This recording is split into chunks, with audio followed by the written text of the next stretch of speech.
Today we're going to talk about the Haiti gun control laws and why gun control actually leads to mass chaos.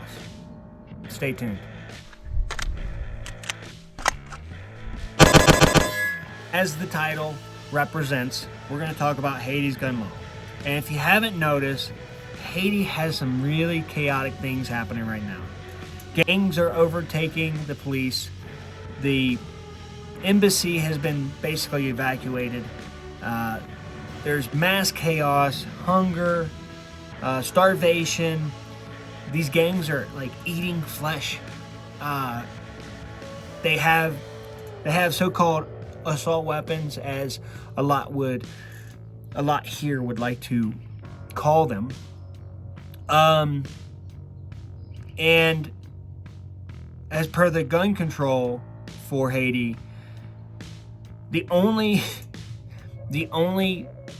entities that are supposed to have these types of weapons are the military forces. Even if civilians own them as well, they're still going to be controlled by the Haitian armed forces. So let's get into it. The decree laying down the conditions for ownership, possession, and use of firearms, ammunition, explosives, and other category of weapons listed as dangerous on the national territory. I'm getting this from Haiti.org. All you have to do is do a Google search. Look up Haitian gun laws or Haitian gun control or something of that nature, and do your own research. But I'm reading directly from this website. We're going to go to Article 1, and it basically lays out exactly what I said about the Haitian armed forces. So, here we go. The Haiti armed forces have a monopoly on the manufacture, import, export, use, and possession of weapons of war and their ammunition, as well as war material. They also have the responsibility of controlling all firearms, related ammunition, and any destructive weapon located on the national territory. So let's break it down. The Haitian Armed Forces is supposed to control all these firearms. But yet, all these gangs that you see on TV, they have firearms. And I just read an article the other day about a nonprofit that's working in Haiti, and they're kind of trapped there. Said the gunfire doesn't stop. So the Haitian Armed Forces is supposed to control these things, and they failed to protect their citizens. Let's go to Article 4. Any person within the limits of his residence for his personal defense possess a firearm of the nature and category of weapons hereafter. And they are single shot revolver or pistol, not to exceed the caliber of .45.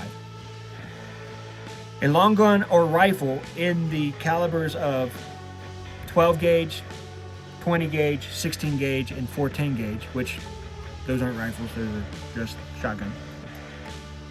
Air rifles or revolvers. So you can have any of these firearms, and they must be declared to the police, which is a national registry, and they cannot exceed the caliber of .45. And they must be a revolver or something of that nature. Anyway, those kinds of weapons that they just mentioned in this are not some kind of weapons that one would be able to use to defend themselves appropriately from, let's say, I don't know, cannibalistic gangs. Anyway, Article 5. Citizens may possess, for recreational purposes, rifles in the caliber of 22 and 30 cal, which is basically the .223 and the .762. However, these rifles must only be kept at the competition's venue and under strict control of the Haiti Armed Forces. Wow, that's interesting. Go figure. Now here's Article 6. Any individual on the national territory wishing to possess a firearm with the corresponding ammunition must first meet the following criteria. Be at least 18 years of age, which that's probably the only thing they got right in this whole thing. Have received an express authorization from the Haiti Armed Forces. The carrying, possession, even at home of firearms, ammunition, and dangerous weaponry is strictly prohibited on the national territory to any person unless he has a license or has been specifically authorized by the Haitian Armed Forces. Violators will be punished by imprisonment not to exceed 5 years, and they will be fined 5,000, whatever their currency is, and to be ordered by the criminal court. So, Article 4 says that you're able to have a firearm in your home for personal defense. Article 7 says that carrying or possession, even within the home, has to be strictly authorized by the Haitian Armed Forces. Anyway, the list goes on, and anyone can see, plain as day, as long as they're using their head and critical thinking here, that gun control doesn't lead to a utopian society. World War II, when Adolf Hitler prevented the Jews from having their firearms or anything they can use to fight back a tyrannical government, let's say. Well, we know what happened. Millions of Jews were killed because they weren't able to fight back. If you look at Haiti, which is current day, just chaotic, the civilians there can't fight back. They can't fight back against these cannibalistic gangs. They're stuck.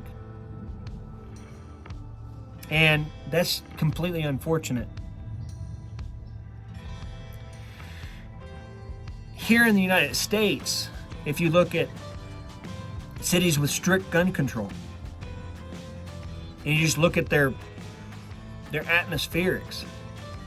If we look at San Francisco with rampant drug use on the streets, homelessness, people shitting in the streets, just complete and utter disorder.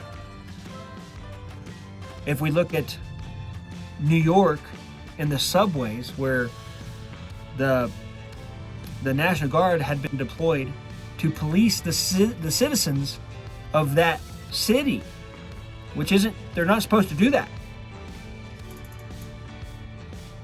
I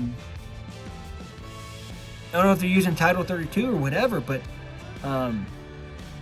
they're not supposed to police citizens of this country unless martial law is declared.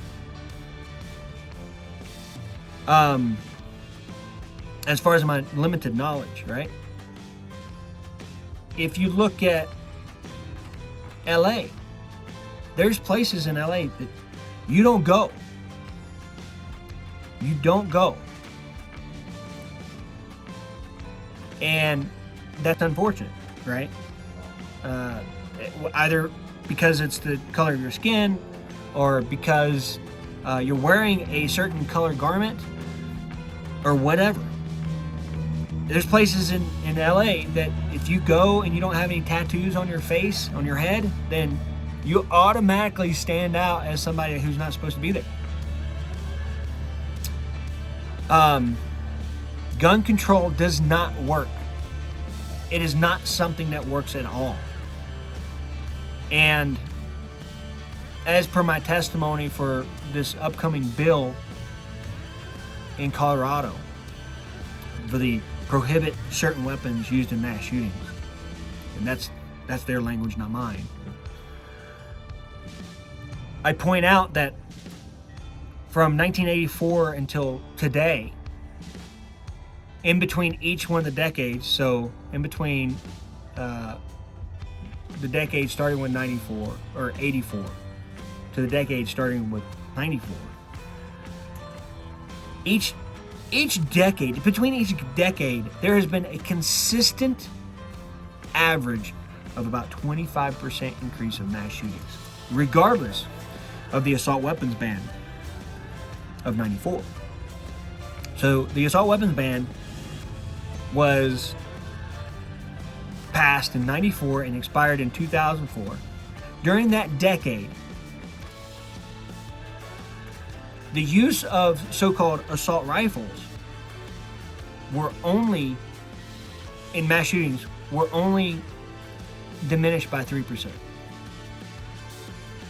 In the decade prior, assault rifles was used 24% of the time, whereas the decade of the assault weapons ban, the use of assault rifles in mass shootings were only 21%. So there was very little use for the assault weapons ban. Now the next decade, from 2004 to 2014, the assault rifles were only used 17% of the time. Okay? It's only increased dramatically in the last decade, so from 2014 to 2024. And that's concerning, yeah, but there's a whole lot more going on than just firearms. It's never been the firearm. The firearm is the scapegoat because it's the easy button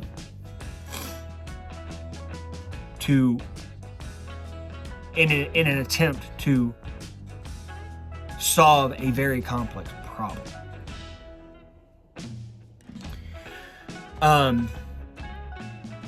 In the same time period, from 93, so the year prior to the expiration of the assault weapons ban, to 2018, the average per capita homicide rate where a firearm was used actually decreased 16%. 16%. That is a lot. And that's average decrease. From 93 to 2018, that's a lot of years. I don't know what the math would be on that, but let's say it's average decrease of 16% every year. If you added up the totals, one could say it significantly saved a lot of people. A lot more than any assault weapons ban ever did. And the CDC has confirmed that the per capita murder rate with a firearm is about 5 to 6 per 100,000 people. There are plenty of other countries out there with a higher per capita rate of homicide. So